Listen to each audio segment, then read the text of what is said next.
Welcome sa Hey Anime Sensei!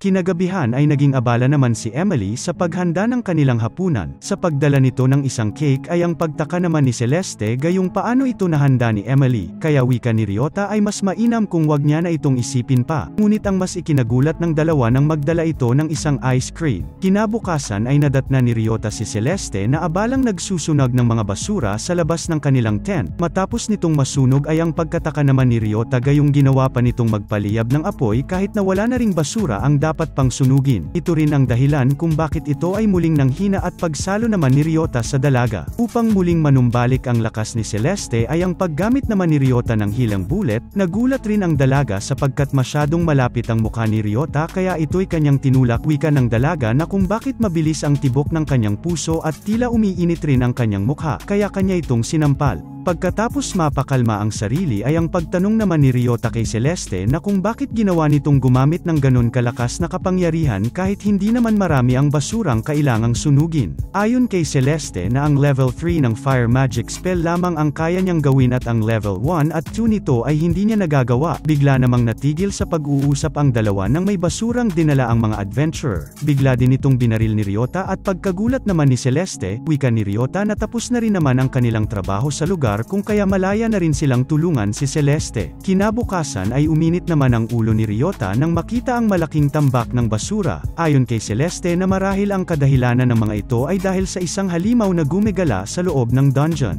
Dagdag naman ni Emily na ito umano ay ang boss ng dungeon na kung saan ito ay nagpapakita isang beses sa isang buwan dahil sa bagsik at lakas nito kung kaya wala ring adventurer ang pinapahintulutang pumasok sa loob ng dungeon. Positibo rin si Emily na ang halimaw ay mawawala kinabukasan. Subalit sa kanilang paggising ay ang pagbungad naman ng mga basurang muling nakatambak na ang ibig sabihin ay hindi pa nawawala ang halimaw sa loob ng dungeon. Dahil sa mga kaganapang ito ay ang pag-isip naman ni Emily na marahil ay nag-iipon na ang mga adventurer na tutugis sa halimaw. Upang ito ay masigurado ay ang pagtungo naman ni Ryota sa headquarter. Sa kanyang pagpasok sa opisina ni Duke ay ang pagbungad rin ng grupo ni Neptune. Ayon kay Duke na kanyang ipinatawag ang grupo nito upang talunin ang halimaw. Anya na sila rin ay may kasunduan sa bayan ng Hetero na kapag may makapangyarihang halimaw ang lalabas mula sa dungeon ng Selen ay marapat na sila ay magtipon upang sabay-sabay na umatake. At mula sa kanilang panig ay ang grupo ni Neptune ang kanilang ipapadala subalit ang Hetero naman ay tila walang planong magpadala ng tauhan. Nagawa ring magtanong ni Ryota kung bakit ganon ang ikilos ng Hetero. Ayon sa babaeng kasama ni Neptune na kapag nanatili ang halimaw sa loob ng dungeon ng mahabang panahon ay maaaring mag-iba ang ekolohiya ng dungeon at sa pag-iba nito ay maaari ring maapektuhan ang mga drop item mula sa mga monster drop. Sa madaling sabi ay maaaring hindi na maging gulay at karne ang ilalabas ng mga monster drop. Sa ganitong paraan ay muli itong pagtatalunan ng dalawang bayan kung sino ang dapat na magmay-ari dito. Matapos marinig ay ang pagbigay naman ni Ryota ng kanyang sarili, anya na wag na nilang isipin pa ang mga taohang ipapadala ng Hetero gayong handa siyang sumama patungo sa dungeon. Ngunit hindi pumayag si Duke sa ideya ni Ryota sapagkat ang taong maaaring pumasok sa dungeon ay nangangailangan ng hindi bababa sa 3 bilang na adventurer na ang kasalukuyang rank ay A, kaya wika ni Ryota na maaari rin naman silang magkaisa ng grupo ni Neptune, ngunit wika nito na hindi iyon maaari gayong ang kontrata kung bakit sila naruroon ay dahil sa usapan na ang kanilang makakasama ay ang grupong mula sa Hetero. Dahil sa mga narinig kung kaya mabilis ring nilisan ni Ryota ang opisina ni Duke upang maghanap ng taong handang tumulong sa kanya. Subalit sa dami ng mga adventurer na kanyang nakausap ay wala kahit isa ang nais na sumama sa kanya na kahit malaki pa ang magiging kapalit na halaga ng pagtulong nito kung kaya mas minabuti na lang nitong umuwi at sa kanyang pagbalik sa tent ay ang pagbungad naman ni Emily bitbit ang armas nito. Sa pagtanong kung saan ito pupunta ay ang pagwika naman ni Emily na sa loob ng dungeon upang samahan siya. Ngunit sa pagkakataong ito ay kinakailangan pa nila ng isa pang tao upang opisyal na silang makakapasok sa dungeon hanggang sa lumabas si Celeste at pagwika nito na handa umano siyang sumama. Kaya inisip rin ni Ryota na papaano naman ang trabaho nitong may iwan. Sa paglapit ni Eugene ay ang pagkagulat naman nito gayong magkakilala ang nakakatanda niyang kanyang kapatid at si Ryota na tinangka nilang saktan.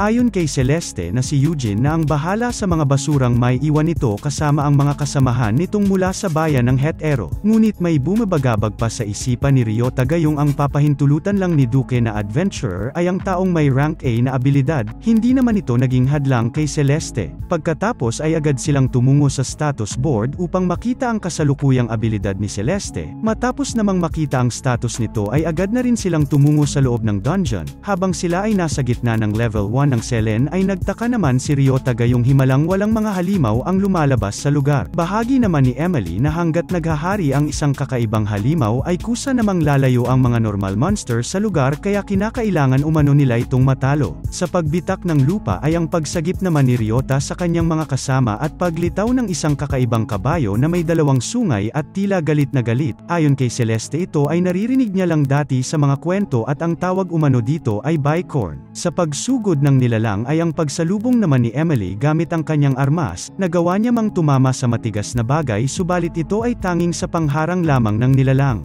Pagkatapos ay agad siyang tumilapon at pag-atake rin ng nilalang, upang ito'y mapigilan kaya nagawa ring bumaril ni Ryota ngunit ito'y walang epekto sa puwersang nakabalot sa bicorn. Sa muling pagtangka ng halimaw na sumugod ay ang pagbalot rin dito ng apoy ni Celeste kasabay ang muling pag-combine ni Ryota sa kanyang bala kung kaya nagawa nilang mabasag ang pangharang ng nilalang at pag-atake rin ni Emily ngunit nang ito'y muling binaril ni Ryota ay ang muling pagbalik rin ng pangharang ng bicorn. Habang sila ay nakikipaglaban sa loob ng dungeon, tumungo naman si Eugene sa headquarter ng Secro upang ipagbigay alam ang ginawang pagpasok ng grupo ni Ryota upang talunin ang nilalang sa loob. Bigla namang napatawa si Neptune sa ibinahagi ni Eugene ngunit ayon kay Duke na hindi ito nakakatuwa gayong masyadong delikado ang kakayahan ng isang bicorn. Pagkatapos ay nagagawa rin naman ng grupo nila na mabugbog ang bicorn ngunit paulit-ulit rin namang bumabalik ang pangharang nito. Sa paglikha ng bicorn ng isang spell ay ang pagsugod rin ni Emily upang magawa niyang mapigilan ang nais nitong gawin.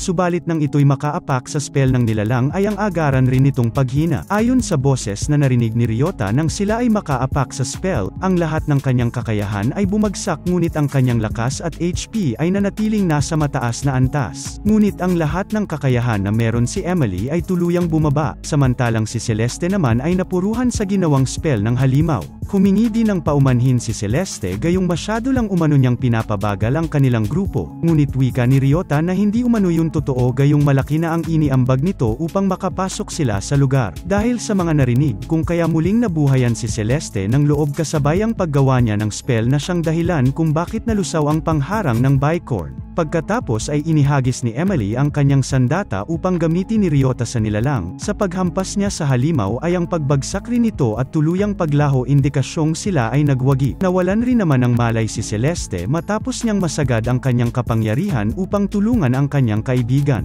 Nang naging maayos na ang lagay ng dalaga ay agad na iniaabat ni Ryota ang drop ng bicorn na tila dalawang gintong maliliit na sungay. Pagkatapos ay narinig ni Celeste ang boses na nagsasabi na maaari niya nang magamit ang kanyang level 1 magic nang walang limitasyon. Matapos ang bakbakan laban sa nagwawalang bicorn sa loob ng dungeon ay muling tumungo si Ryota sa headquarter kasama ang kanyang grupo upang ipag-alam kay Duke na wala nang panganib sa loob ng Selene. Hindi rin makapaniwala si Duke gayong alam niya kung gaano ito kalakas. Pagkatapos ay agad itong lumabas upang ipagbigay alam sa mga adventurer na ang dungeon ng Selene ay maaari nang pasukin upang hindi umiba ang ekolohiya nito. Kinabukasan ay agad na sinubukan ni Celeste ang kakayahan ng kanyang level 1 magic gamit ang kanyang maliliit na sungay. Sa paglapit ni Ryota ay ang pagpasalamat rin ng dalaga gayong isa umano ito sa kanyang mga pangarap. Wika ni Celeste na marahil ay napapanahon na rin upang lisanin na ni Ryota at Emily ang lugar gayong tapos na rin ang misyon nito dito, hanggang sa sabay silang nagwika na kung maaari ay sumama na lang si Celeste pabalik sa Secro gayong epektibo at malakas ang kanilang samahan na tatawagin nilang Riotous Party. Hindi rin naman nagdalawang isip at nagsaang-ayon rin si Celeste kasabay ang paglabas ni Emily na kalakip ang pag-oo nito sa kanilang bagong party.